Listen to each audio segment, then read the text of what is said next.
Sa akin lang po, syempre ho, sa binibigay namang tulong at magandang mga proyekto, program at aktibidades o activities ng ating butihing mayor, wala naman akong masasabi. No?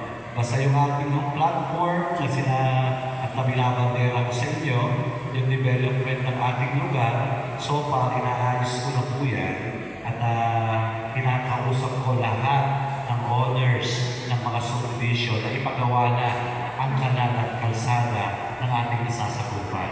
Nang sa ganon, kumita pa rin ang ating lugar at ang pangunahin nating hanap buhay, ang mapangunahin nating hanap buhay, ang mga resort o yung mga private pool na tinatawag nating pinag-rosang tubig ng bansong at yun po ang ating pangunahing hanap buhay. Di ba ho? Okay? So, ang anuncio ko, malapit na po ang ating Tubig ang Bansong Festival. Makiisa po tayo dahil itinatag na po ang Tubig ang Bansol bilang ordinansa po ng City of Calamba. Imagine, ordinansa na, no? Sa 54 barangays, tayo po ang nauna na naging ordinance, ang isang kapiestahan o ang tinatawag nating festival, yung ating Tubig ang Bansol Festival. Bakit ho? Siyempre ho, masasalamat natin sa ating, di ba ho? Sa ating masasalamatan.